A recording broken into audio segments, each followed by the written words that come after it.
The Grand Canyon is one of the most impressive and iconic places in the United States, and its geological and cultural history have intrigued scientists and visitors for centuries. Over the years, major discoveries have occurred at the Grand Canyon that have helped unravel some of its mysteries, from understanding its formation to revealing its rich human history. In today's video, we'll look at some of the most remarkable discoveries that have been made at the Grand Canyon and how these finds have impacted our understanding and appreciation of this incredible place. If you want to know more, then stay and watch the following video. But first, we invite you to leave a like if you like this type of content. This helps us a lot to continue working. The national parks of the United States are some of the most spectacular and extraordinary nature reserves in the world. The vibrant terrain, biodiversity, and unique geological features of these mesmerizing reserves attract millions of tourists each year. The Grand Canyon is undoubtedly the most famous of these places. On the map of Arizona, you can see the immense canyon cut into the highlands by the Colorado River. This rugged canyon is approximately 5 to 6 million years old and occupies the southwestern part of the Colorado Plateau. In addition to the amazing flora and fauna, this ancient wonder also holds many strange geological and historical secrets that have slowly been revealed over the years. The Grand Canyon is about 446 kilometers long and about 18 wide, reaching a depth of more than 1,857 meters. The canyon and its adjacent rim are located within the Grand Canyon National Park.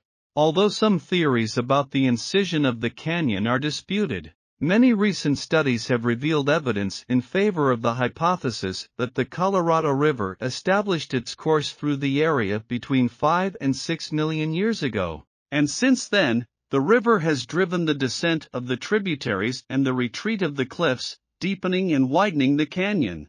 The canyon forms a river valley on the Colorado Plateau that exposes Proterozoic and Paleozoic strata and uplifted peaks. It is one of 6 distinct physiographic sections of the Colorado Plateau province. It may not be the deepest canyon in the world, but its overwhelming size and colorful, intricate landscape have made it popular across planet Earth. The exceptionally well-preserved thick sequence of ancient rock left exposed on the canyon walls is why it is considered a geologist's paradise. These rock layers have recorded and preserved much of the early geological history of the North American continent. The uplift associated with the formation of the mountains caused their sediments to move thousands of meters upwards, creating what we now call the Colorado Plateau. This high elevation is also the cause of the highest rainfall in the area of the Colorado River drainage. Although not enough to prevent the area from remaining semi-arid, temperatures on the northern rim are lower than those on the southern rim due to the higher elevation, but heavy rains are common on both rims during the summer season. The first known settlers in the Grand Canyon area were the ancestors of the Native American peoples, a culture centered in the present-day four corners of the United States. They are also called Anasazi, but the people consider the term derogatory since it means enemy ancestors. In addition to these, many other different cultures also inhabited the Grand Canyon in its day. The Cojaninas, who were the ancestors of the Havasupai and Hualapai, lived along the canyon between 500 and 1200 BC. Paleontologists who have analyzed and studied the tracks have determined that these are possibly the oldest recorded vertebrate tracks in Grand Canyon National Park.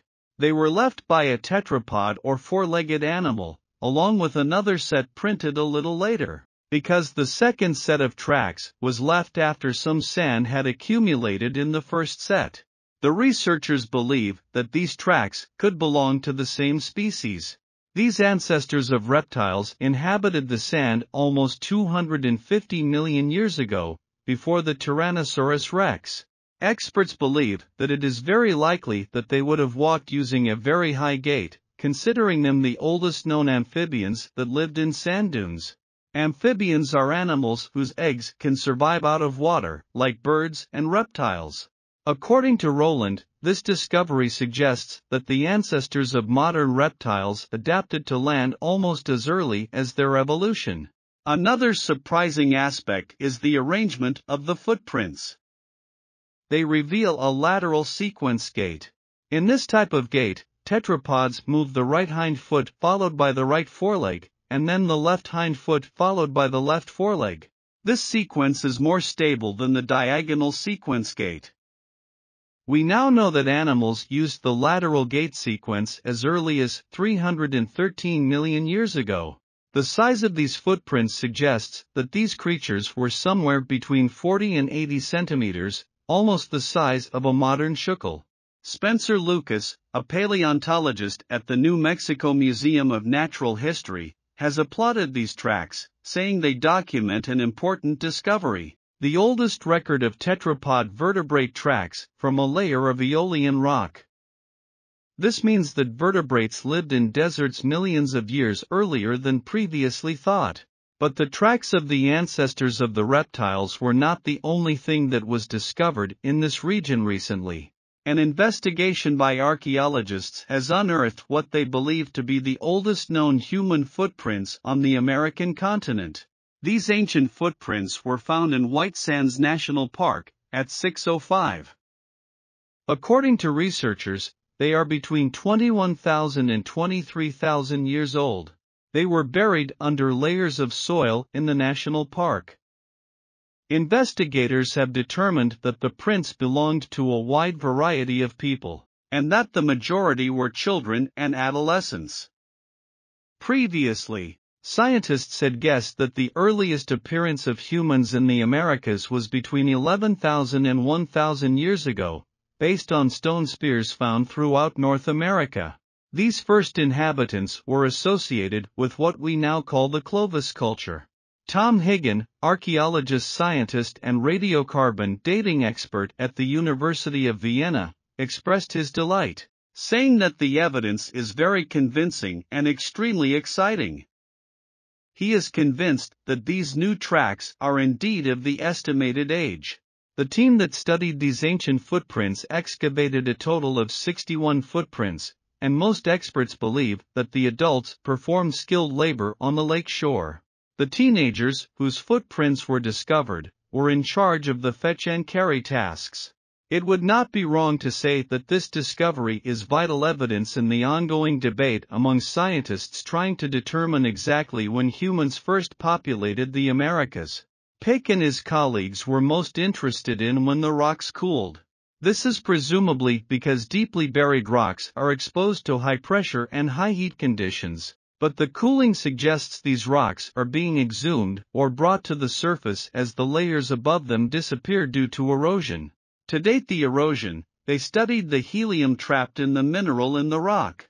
They also found that the time at which the rocks were traversed varied in different parts of the area, as the western part of the canyon cools about 200 million years before the eastern part. The size of this large unconformity also varies throughout the canyon, with the smallest gap being in the east.